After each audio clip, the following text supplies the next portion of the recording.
전능하사 천지를 만드신 하나님 아버지를 간에 싸우며 그 외아들 우리 주 예수 그리스도를 싸우니 이는 성령으로 잉태하사 동정녀 마리아에게 나시고 본디오 빌라도에게 고난을 받으사 십자가에 못 박혀 죽으시고 장사한 지 사흘 만에 죽은 자 가운데에서 다시 살아났으니 하늘에 오르사 전능하신 하나님의 편에 앉아 계시다가 저리로서 사는 자와 죽은 자를 심판하러 오시리라.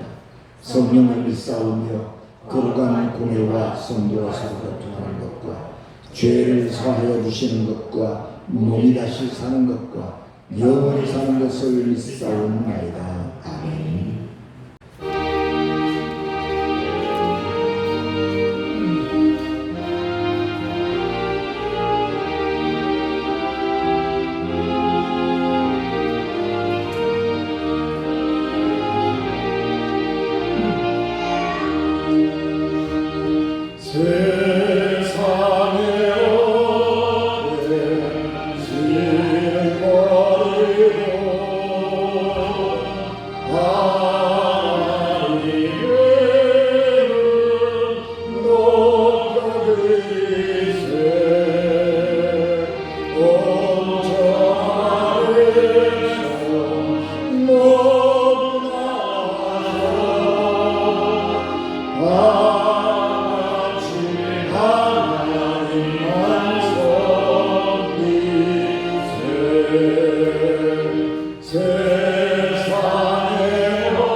비유를 들어 이르시되 천국은 좋은 씨를 제가 되뿌린 사람과 같으니 사람들이 잘 때에 그 원수가 와서 곡식 가운데 가라지를 더 뿌리고 갔대.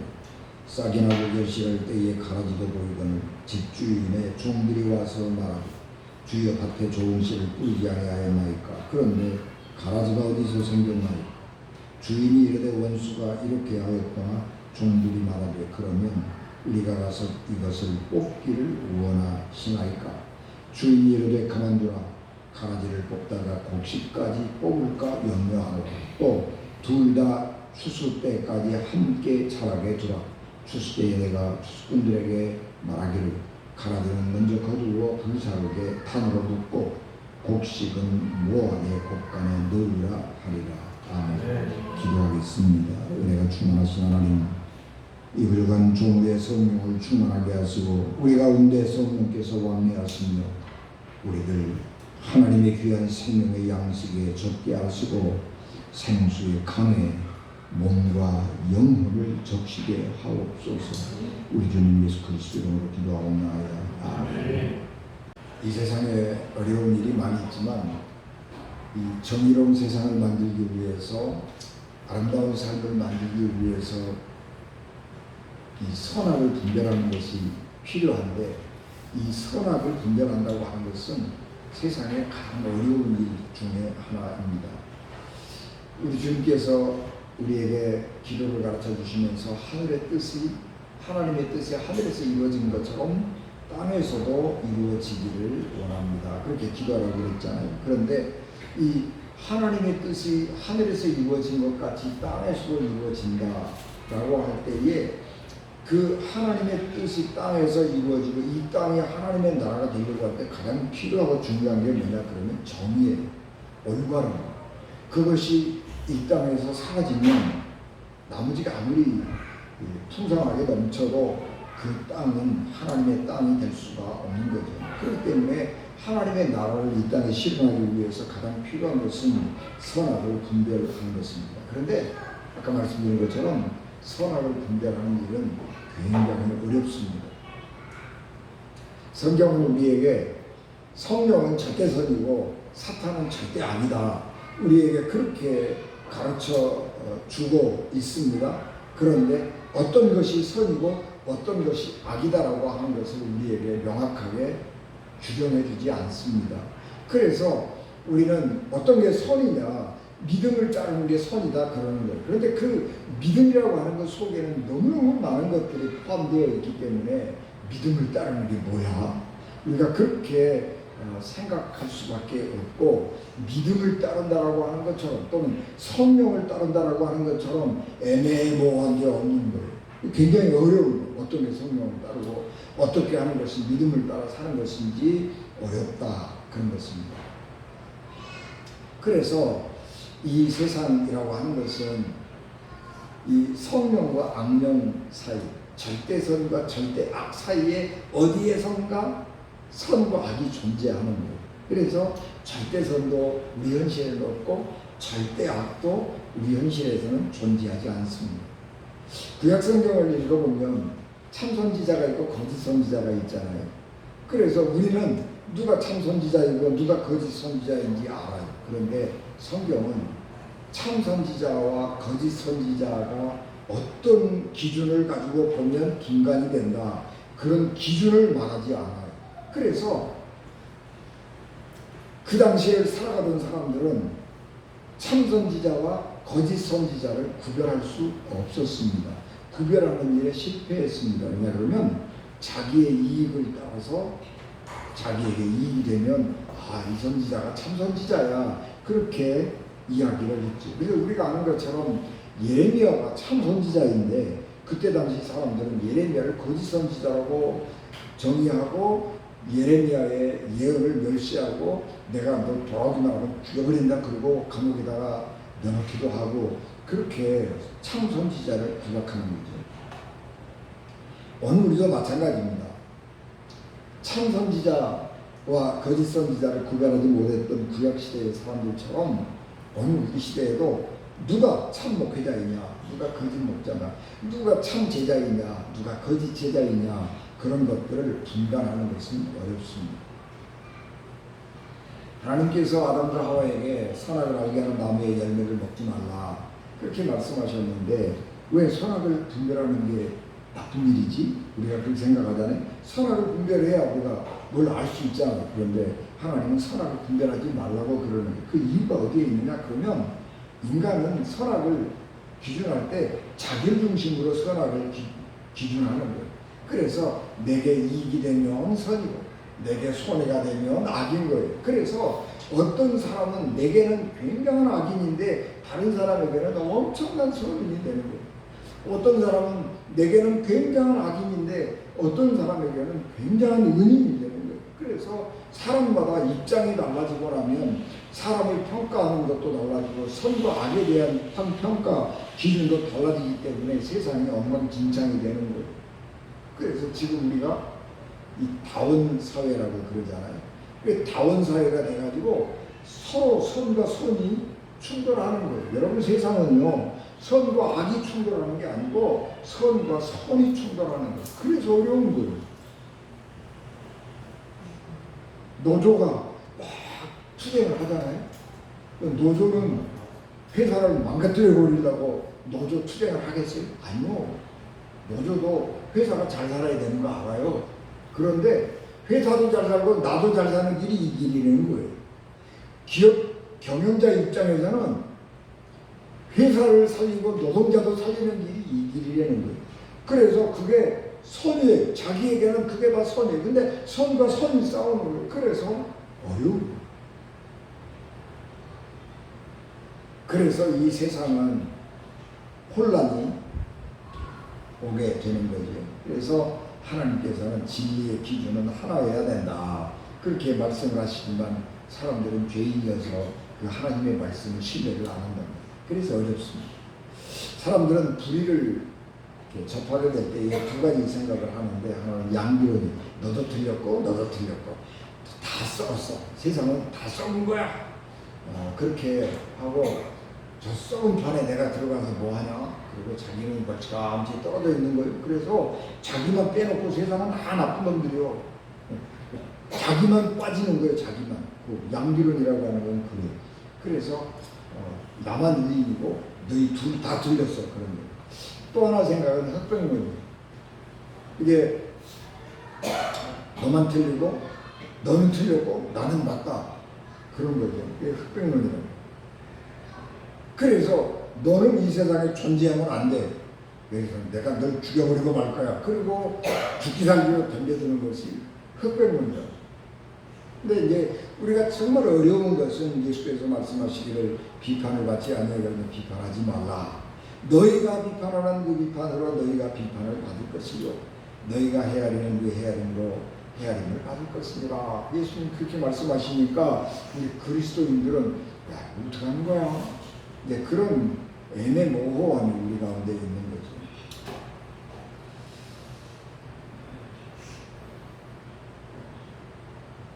참 어려운 일입니다. 오늘 우리가 공부한 마태복음 13장은 천국에 대한 비유의 말씀을 여러 개 기록하고 있는 말씀인데, 오늘 우리가 공부한 말씀은 그 중에 하나인 가라지와 알곡의 비유입니다. 천국은 좋은 씨를 제 밭에 뿌린 사람과 같으니, 천국은 마치 사람이 자기 밭에 갖다 심은 겨자씨 하나를 같으니, 천국은 마치 여자가 가루 소말 속에 갖다 넣어 전부 부풀게 한 누룩과 같으니. 이게 천국은 뭐뭐와 같다. 천국은 뭐뭐와 같다. 이게 이제 비유라고 그래요. 예수님께서 이제 천국은 이런 것이다 그러고 비유하신 것인데, 문학적으로는 은유법이죠. 은유. 천국은 뭐뭐와 같다. 봄은 고양이와 같다. 그러면 봄이 고양이다. 그거보다는 좀 다르게 봄은 고양이와 같다. 그렇게 문학적으로 표현을 하면 해석이 너무너무 많아지는 거예요. 왜냐하면 자기의 감정이 거기에 이입되면 다 해석이 되는 거니까. 마찬가지란 말이에요. 마찬가지로 천국은 좋은 씨를 제 밭에 뿌린 사람과 같다 라고 하는 이 말씀도 해석이 여러 가지로 각각에 나오는 것입니다. 어떤 사람이 자기 밭에 좋은 씨를 뿌렸습니다. 그런데 원수가 잠도 자지 않고 밭에 몰래 스며들어서 밭주인이 해놓은 일을 망치려고 가라지를 뿌렸습니다.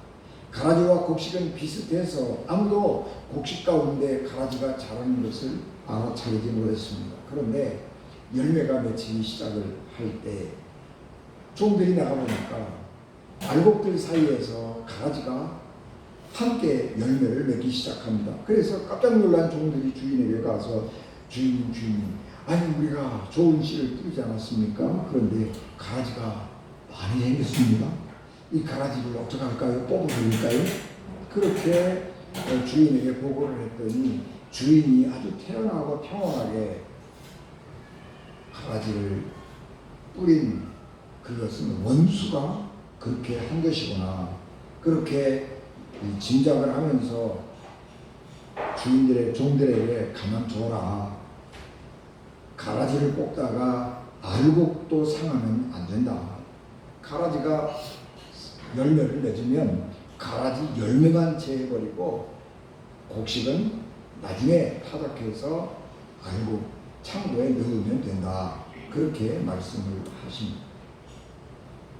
주인은 오랜 경험을 통해서 이 땅속으로 들어가면 곡식의 뿌리와 가라지의 뿌리가 깊이 얽혀 있는 것을 알았기 때문에 가라지를 뽑으려다가 알곡도 상하게 된다라고 하는 사실을 아는 것입니다. 그래서 주인은 알곡 하나이라도 상하면 안 된다라고 하는 생각 때문에 가라지를 그냥 용납하게 두는 것이고, 나중에 기다렸다가 인내하고 참았다가 가라지 열매만 제거하여라. 그렇게 말하는 것입니다. 예수님의 이 말씀을 들은 제자들이 이 비유의 참된 뜻이 무엇이냐 그렇게 물을 때에 예수께서 씨 뿌리는 사람은 예수님이고 밭은 세상이고 좋은 씨는 천국의 아들들이고 가라지는 악한 자들의 아들들이다. 추수 때는 세상 끝이고 추수꾼은 천사들이다. 그런 설명을 잘 해주십니다. 그런데 우리는 이런 해석 방법, 은유를 해석하는 거죠. 성경을 이렇게 은유로 해석하는 방법을 영해라고 그래. 영적 해석이라고 그래. 초대교회부터 이 영적 해석은 성경을 해석하는 굉장히 중요한 방법이었어요. 이 영적 해석 방법은 플라톤의 책 국가론인가 거기서부터 시작이 되는 것이고, 이 알렉산드리아의 유명한 신학자인 오리게네스가 그것을 체계화해서 성경 해석 방법으로 채택했던 그런 방법입니다. 이 비밀이라고 하는 것은, 비유라고 하는 것은 표면적으로는 의미를 알 수 없는 비밀스러운 말입니다. 그러므로 해석을 하는 사람은 이 문자 속에 있는 본래의 의미를 찾는 것이 해석자가 해야 할 일이라 그렇게 생각을 하고, 이 문자 속에 있는 본래의 의미를 찾기 위해서 내면으로, 문자의 내면 안으로 들어가서 이 의미를 찾기 시작을 했는데, 이렇게 은유를 해석을 하기 시작하면 자기 원래의 말씀에다가 자기의 생각을 가미하고 또는 원래의 말씀을 개조하는 일들이 가능해져요. 그래서 이게 맨 처음에는 굉장히 감동적이고 이게 참 뜻이다, 그리고 은혜를 많이 받았는데 사람들이 점점 이 사리사욕을 가지고 성경을 해석을 하기 시작을 하면서 우리 기독교 역사에서 수없이 많은 이단들이 나타나게 되고 성경을 오해하는 사람들이 나타나게 됩니다. 우리나라에 나타난 이단들도 성경을 영적 해석이라는 이름으로 해석을 했습니다. 전도관의 박대전은 내가 감남나무다 뭐 그렇게 주장을 했고요. 유재열 장막성전의 신도였던 이만희는 유재열을 배도한 세례 요한이라 그렇게 비난하면서 나는 이긴 자다, 그래서 나는 이긴 사람이야 그러면서 신천지를 만들고 교주가 됐어요. 그러니까 이처럼 이 영적 해석이라고 하는 방법은 굉장히 위험한 방법이기 때문에 지금은 성경을 영해하지 않습니다. 예수께서 하시는 말씀의 요지를 잘 보아야 되는 거예요. 영적으로 해석으로 우리가 성경에 씨 뿌리는 사람은 예수님이고, 그러니까 와 예수님이 말씀했는데 그렇게 생각을 하고 그것을 진리로 생각을 해도 좋겠지만 우리는 성경 속에 있기 때문에 그것을 오해를 하거나 자기의 사리사욕을 위해서 변조하거나 첨가하지 않았기 때문에 우리가 그것을 받아들일 수는 있지만, 그것은 초대 사람들이 생각을 해요. 예레미야스라고 하는 사람은 예수의 비유라고 하는 책에서 이 드라마를 이 삼중의 드라마라고 그래요. 예수님 시대의 말씀, 예수님이 직접 한 말씀이 있고 초대교회의 사람들이 예수님의 말씀을 이해하는 방법이 있고, 그 다음에 오늘 우리 현재 우리가 독자가 성경을 읽는 그런 입장이 세 개가 있는 거예요. 그런데 이 예레미야스가 예수의 비유라고 하는 책에서 말하고 있는 것은 이 가라지의 비유를 설명하고 있는 예수님은 씨 뿌리는 사람이고 뭐 세상은 밭이고 뭐 이런 것들은 초대교회 사람들이 그렇게 성경을 예수님의 말씀을 이해했다라고 하는 것이 되는 거예요. 이것이 절대적인 해석 방법은 아니다라고 하는 거예요. 예수님께서 이 알곡과 가라지의 말씀을 하시는 말씀은 뭐냐 그러면 선과 악은 이 세상에 공존하는 거예요. 그런데 이 세상에서 악을 완전히 제거하는 것은 불가능하다라고 하는 거예요. 선과 악이라고 하는 것은 밀접하게 얽혀 있는 경우가 많아서 악을 제거하려다가 선도 치명타를 입기도 하는 것이고, 악을 제거하기 위해서 투쟁하다가 나도 모르는 사이에 악들에게 물들어 버리는 일들이 굉장히 많이 있습니다. 그래서 민주주의를 위해서 막 투쟁하고 그래서 민주주의를 이루었잖아요. 근데 그 사람들이 정권을 딱 잡고 나면 그 사람이 독재자가 되는 거예요. 왜 그러면 독재자하고 투쟁하고 싸우다가 자기가 독재하는 법을 터두겠어요. 그래서 흉보면서 닮는다, 그런 말이 있잖아요. 그러니까 옛날에 우리 조상들 얘기가 그 뭐죠? 구박 받아본 며느리가 구박할 줄 안다고 그러는 거예요. 그게 내 속에 나도 모르는 악이 존재하기 때문에 참 제자와 거짓 제자를 구별하는 것도 어렵고, 내가 참 제자인지 거짓 제자인지 알기도 어렵다는 거예요. 참 제자와 거짓 제자는 외형적으로 구별되지 않습니다. 똑같아요. 똑같은 말을 하고 똑같은 옷을 입고 똑같은 일을 해요. 그래서 참 제자와 거짓 제자는 구별할 수가 없기 때문에 현실적인 교회, 현실의 교회에서는 언제나 참 제자와 거짓 제자가 공존할 수밖에 없는 것이고, 나도 자칫 잘못하면 거짓 제자가 될 수 있는 가능성을 갖고 살아가는 것입니다. 그래서 어려운 거예요. 그러나 우리가 기억해야 되는 것은 뭐냐 그러면, 천국은 심판의 장소가 아니라는 거예요. 천국은 심판을 하는 것, 천국에 들어가기 위해서는 심판이 필요할지 모르지만 천국은 심판하는 곳이 아니에요. 천국은 마치 씨 뿌리는 사람과 같으니, 그래서 알곡과 가라지를 싹 갈라내는 그게 천국이 아니란 말이에요. 천국은 갈라내고 난 후 하나님의 백성들이 살아가는 세상, 그게 천국이에요.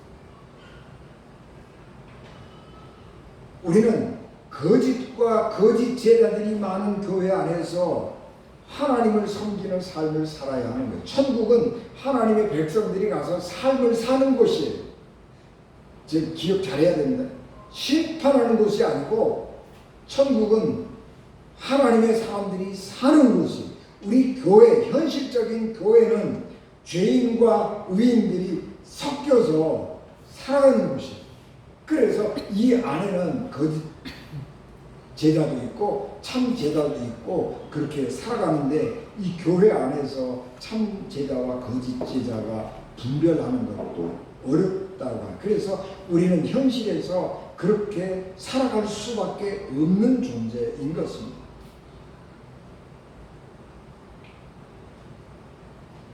그런데 이 말씀을 통해서 예수께서 우리에게 해주시는 말씀은, 이렇게 선과 악이 공존할 수밖에 없는, 그렇게 살아갈 수밖에 없는 현실 속에서 하나님의 백성들은 어떻게 살아가야 하느냐 하는 것에 대한 말씀을 우리에게 해주고 계십니다. 좋은 밭에 좋은 씨를 뿌린 주인은 가라지를 즉시 제거하라고 명령하지 않습니다. 왜냐 그러면 곡식을 아끼기 때문에 그래요. 이 세상의 법칙은 경제 법칙이잖아요. 최소의 투자로 최대의 효과를 거두는 것이 경제 법칙이에요. 이 세상은 최소한의 피해를 얻더라도 최대의 이익을 거둘 수 있으면 그렇게 하는 거예요. 그렇기 때문에 세상의 법칙은 약간의 알곡이 조금 상처를 입고 손해를 보더라도 가라지를 제거함으로써 얻는 이익이 더 많다면 그렇게 하는 거예요. 그게 세상이고 그게 경제 법칙이에요. 그런데 주인은 내가 조금 손해를 보더라도 알곡 하나라도 상하면 안 된다는 거예요. 가라지를 제거하다가 알곡 하나라도 상처를 입거나 상실되면 안 되는 거예요. 그래서 가라지를 제거하다가 알곡 하나가 상할까 하는 것을 걱정하는 것입니다. 그래서 하나님은 알곡 하나 때문에 악인 가라지를 용납하시는 것입니다.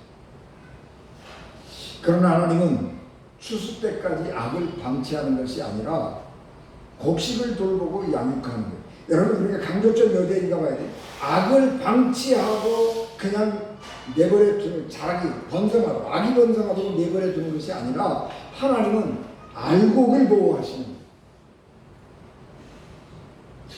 곡식은 가라지 때문에 상해를 입어도 좋은 대상이 아니에요. 곡식은 악을 제거하다가 가라지를 제거하기 위해서 어느 정도 희생을 당해도 좋은 대상이 아닌 거예요. 가라지를 제거하는 것이 아무리 시급하다고 할지라도 하나님에게 중요한 것은 알곡 한 알이에요. 그 알곡 한 알도 상해서는 안 되는 것입니다. 그래서 가장 알곡을 보호하고 알곡을 돌보시는 그 하나님의 사랑 입장에서 추수 때까지 기다리는 것이 가장 현명한 일인 것입니다. 그래서 추수 때에 가라지의 열매만을 제거하고 알곡은 한 알도 상하지 않도록 처리하는 것입니다. 초대교회에는 두 가지 의견이 대립하고 있었습니다. 공동체 안팎의 악한 자들이 가라지를 뽑듯이 단호하게 추방해야 된다, 그런 의견이 있고, 원수를 사랑하고 용서하라고 하는 예수님의 가르침이 팽팽하게 맞서고 있었습니다. 여러분, 초대교회에서 어떤 사람이 그리스도인이 되잖아요. 그럴 때 몇 년 동안을 지켜봤어요. 3년, 4년 이렇게 지켜봐요. 왜냐 그러면 그 사람이 스파이인지 모른단 말이에요.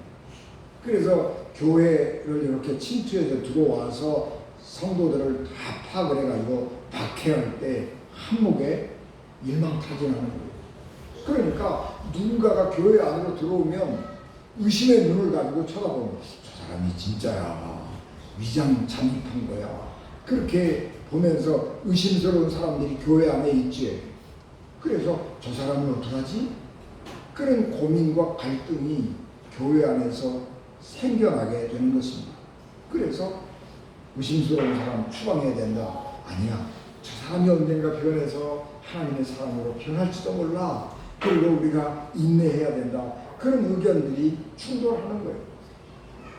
그래서 초대교회는 알곡과 곡식 가운데서 가라지를 어떻게 해야 하는가 라고 하는 문제로 심각하게 고민하고 고심하고 기도하고 그랬던 거예요. 그래서 바로 이런 알곡과 가라지의 비유가 하나님 말씀 성경 속에 들어오게 되는 것이고, 그리고 그 해석이 그 뒤에 이렇게 들어옵니다.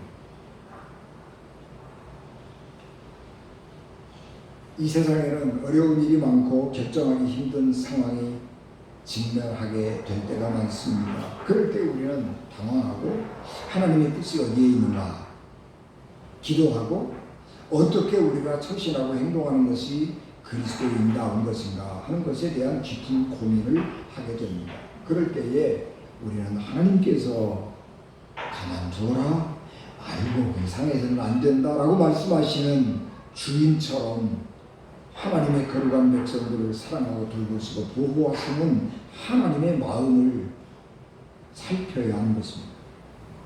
하나님은 두 가지를 우리에게 하시는데, 생명을 살리는 일, 그리고 사랑을 증진시키는 일, 이 두 가지를 하시는 거예요. 생명을 살리고 사랑을 확장시켜 나가는 것, 그것은 우리가 어떤 상황에 처할지라도 그리스도인이 선택해야 될 삶의 입장이고 태도인 것입니다. 우리가 분별하기 어렵고 결정하기 어려울 때 생명, 사랑, 이 두 가지의 단어만 기억하면 우리의 삶은, 우리의 선택은 항상 옳은 것입니다.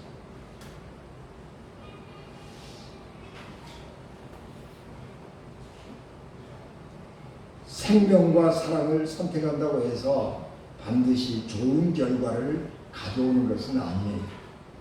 생명과 사랑을 선택했는데 내 개인적으로는 굉장한 손해가 되고 어려움이 직면할 수도 있습니다. 그러나 그 길이 하나님의 길이고 그것이 하나님의 백성들이 가야 하는 길인 거예요.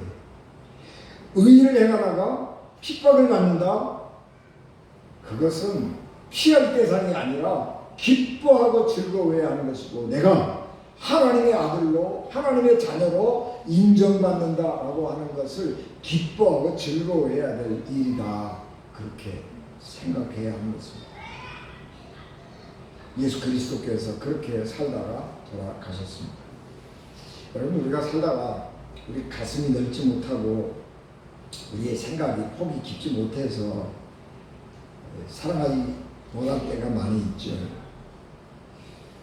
우리는 세상 모든 사람을 다 사랑할 수 없어요. 우리 속이라고 하는 게, 우리가 삶의 이 영역이라고 하는 게 한계가 있기 때문에 세상 저 멀리까지 영이 미치지 못하는 것이 사실입니다. 그럴 때에 우리는 내 주변에서 사랑할 수 있는 작은 사랑을 실천하면 되는 것입니다. 그런데 그 작은 사랑을, 생명을 살리고 사랑을 넓혀가는 큰 좋은 장소가 가정과 교회예요.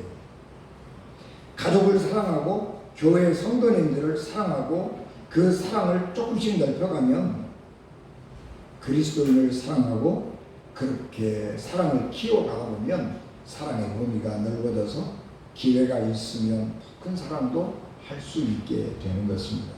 그래서 우리가 교회와 가정에서 사랑과 생명을 살리는 일을 해야 하는 것이고, 제가 거듭 말씀드리지만 여러분, 우리가 세상에서 실패할 수 있는 게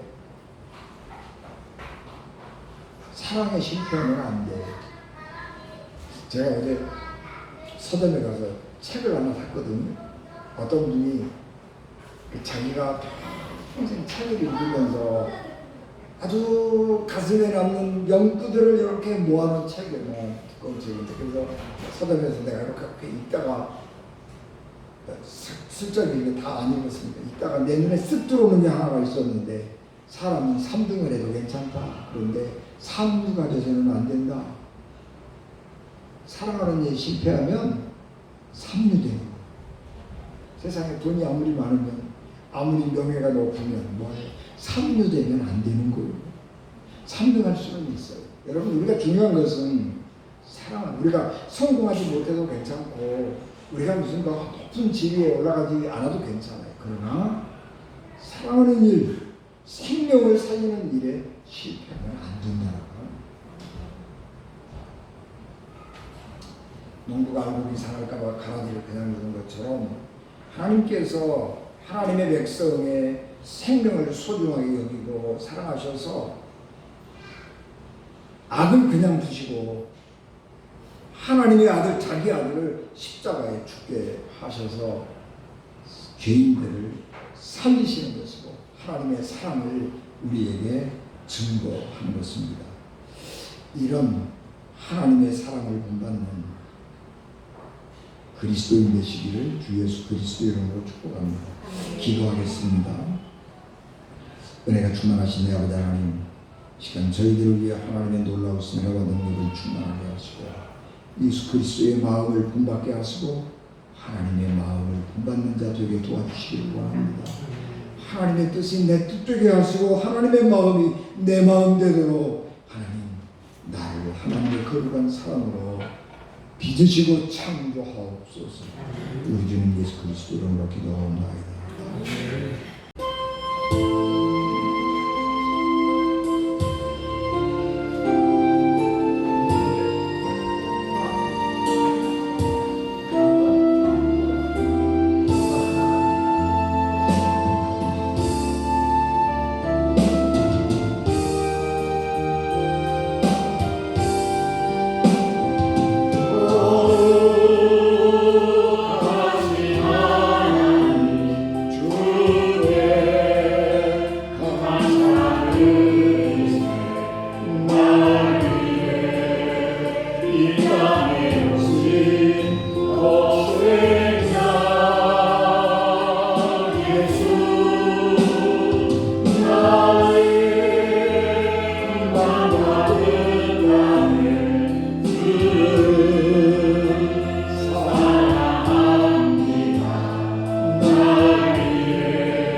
지금은 교회 머리가 되시며 좋은 씨를 뿌리시고 가라지가 함께하지 않은 세상 속에서도 알곡 하나하나를 끝까지 포기하지 않으시며 마침내 가장 선한 때에 거두실 것을 약속해 주신 우리 주 예수 그리스도의 은혜와 혼란과 기다림의 시간 속에서도 결코 서두르지 아니하시고 모든 것을 합력하여 선을 이루어 가시는 하나님 아버지의 깊고도 신실하신 사랑하심과 연약하고 흔들릴 때에도 믿음을 놓지 않도록 붙드시고 끝까지 알곡으로 자라게 하시는 성령님의 감동과 교통 충만하심이 가라지가 무성한 세상 속에서도 낙심하지 아니하고 하나님의 때를 신뢰하며 끝까지 믿음으로 살아가기를 결단하는 은진교회 오늘 이렇게 모든 성도들과 또한 전쟁과 자연재해로 인해 고통과 눈물 가운데 있는 이들 위해 하나님의 위로와 도우심이 함께 하시며